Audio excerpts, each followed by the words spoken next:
Why are there not more people talking about the religious significance of these archaeological artifacts? Today, we're going on an awesome adventure through time, traveling all over the world and way back into human history. We're going to check out the most important archaeological discoveries ever found. Each artifact is like a perfectly preserved time capsule, showing us how people lived, what they believed. From the deserts of Egypt to the Mediterranean Sea, these ancient objects tell stories of civilizations, their ups and downs. Come with me as we explore the mysteries of these ancient treasures. We'll uncover their stories, their secrets, and how they've changed our understanding of the past.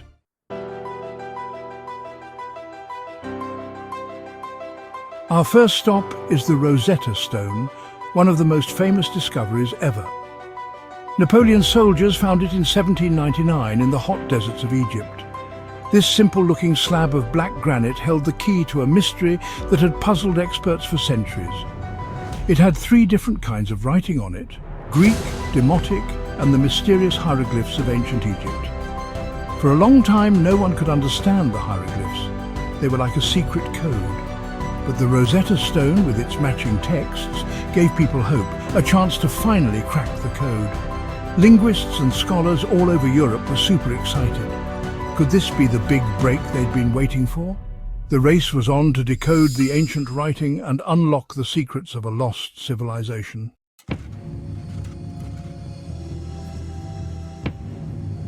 After years of hard work, a really smart French scholar named Jean-François Champollion did what everyone thought was impossible.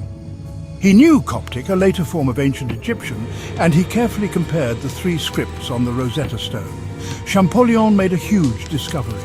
He figured out that the hieroglyphs weren't just pictures, but they represented sounds and syllables, kind of like our alphabet. This discovery opened up the world of ancient Egyptian history. The Rosetta Stone, once silent, now had a lot to say. Thanks to Champollion, we can now read ancient Egyptian literature, learn about their religion, and understand their history.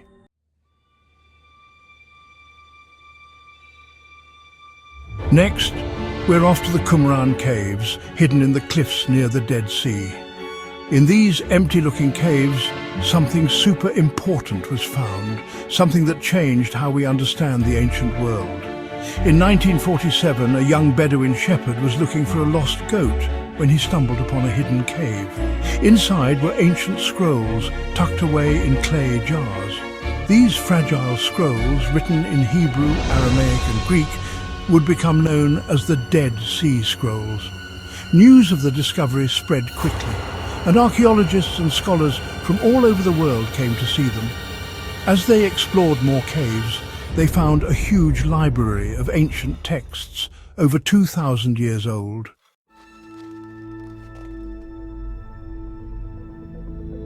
The Dead Sea Scrolls are like a window into the past. They have some of the oldest copies of the Hebrew Bible, along with hymns, prayers, and legal documents. These texts tell us about a Jewish group called the Essenes, who lived in the Qumran community. Some of the most important scrolls are the Isaiah scroll, a well-preserved copy of the Book of Isaiah from the 2nd century BCE, and the Community Rule, which describes the Essenes' strict rules and beliefs. The Dead Sea Scrolls have changed how we understand Judaism and early Christianity.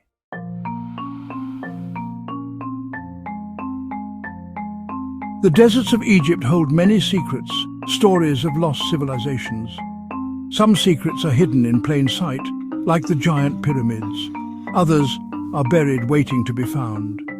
In the Valley of the Kings, a place where history sleeps beneath the sand, one such secret was undisturbed for over 3,000 years. In 1922, the world watched as archaeologist Howard Carter made an amazing discovery. After years of searching, Carter found a staircase leading down into the valley. This wasn't just any tomb, it was the tomb of the boy king, Tutankhamun. Unlike other royal tombs that had been robbed, Tutankhamun's tomb was almost perfectly preserved. This discovery made everyone fascinated with ancient Egypt, and that fascination continues today.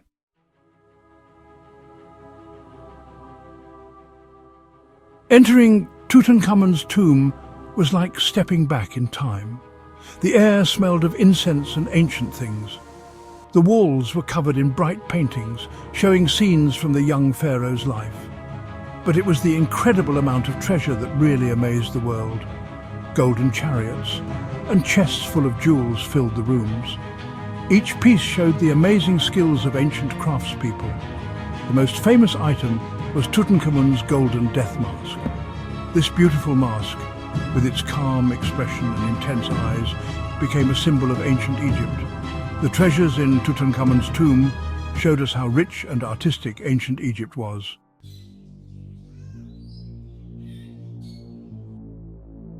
We are leaving Egypt and heading to the green fields of England. Here, in 1215, a different kind of treasure appeared, one that would change nations and the idea of power. This treasure wasn't made of gold or jewels, but of rebellion and the fight for freedom. It was a document called the Magna Carta, a list of rights that challenged the king's total power. By the time King John became king, people were really angry. King John fought expensive wars and made people pay huge taxes to fund them. This was the last straw, and the powerful barons of England were ready to revolt.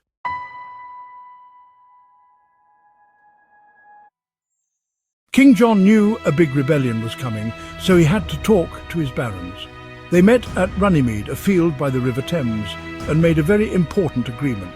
This agreement, written down in the Magna Carta, said that even the king had to follow the law.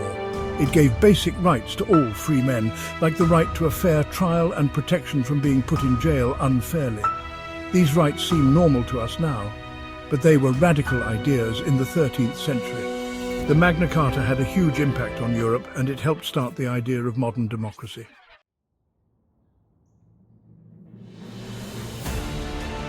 Now we're going to the sunny hills of Athens, Greece.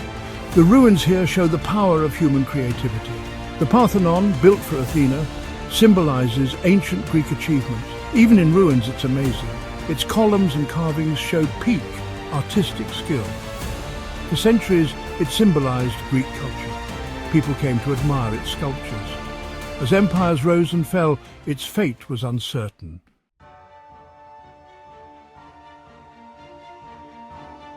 Lord Elgin got permission from the Ottoman rulers to take many Parthenon sculptures. These sculptures, now called the Elgin marbles, were shipped to England and put in the British Museum. Taking the marbles caused a big argument that continues today. Others say he stole them, robbing Greece of its heritage. This debate makes us think about who owns culture and the ethics of collecting artifacts. The Elgin marbles remind us of the amazing legacy of ancient Greece.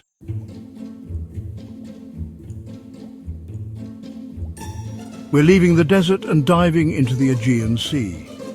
Near the Greek island of Antikythera is a shipwreck from the 1st century BCE. This isn't just any shipwreck, it holds a secret that changed how we think about ancient technology. In 1901, sponge divers found this underwater time capsule. They pulled up bronze and marble statues. They also found a corroded lump of bronze which they thought was just another piece of the ship. They didn't know this lump, later called the Antikythera Mechanism, would amaze and puzzle scientists. Inside the bronze was an incredibly complex device showing how clever the ancient Greeks were. It was a machine with intricate gears and dials, so complex that it took over a century to figure out how it worked.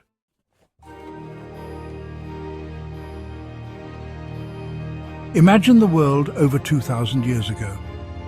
The Roman Republic was powerful.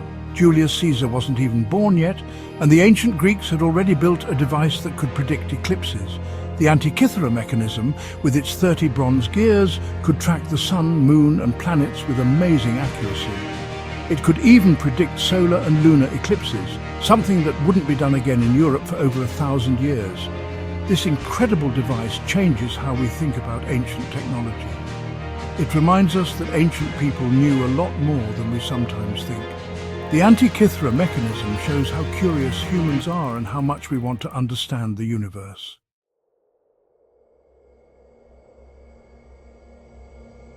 We're leaving the Aegean Sea and traveling to the edge of the Sahara Desert, to the Pyramids of Giza. These huge monuments are the last surviving wonders of the ancient world.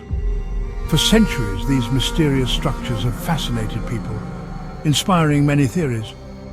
How did they move those massive stone blocks, some weighing 80 tons, and put them together so precisely? The Great Pyramid alone, built for the pharaoh Khufu, has over 2 million stone blocks.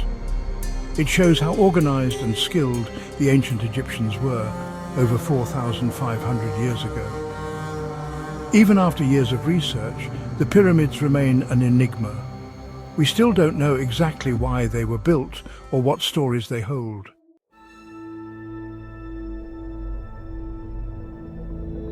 Inside the Great Pyramid is the King's Chamber with plain granite walls.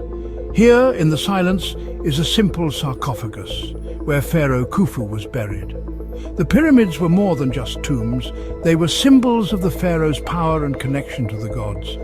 Building them was a very important religious act to help the pharaoh get to the afterlife. The pyramids show the lasting legacy of ancient Egypt, a civilization that changed human history.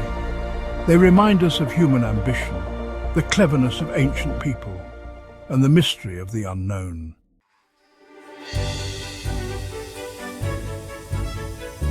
From understanding hieroglyphs thanks to the Rosetta Stone, to the awe we feel at the Pyramids of Giza, these artifacts represent the achievements, cultures, and stories of our past.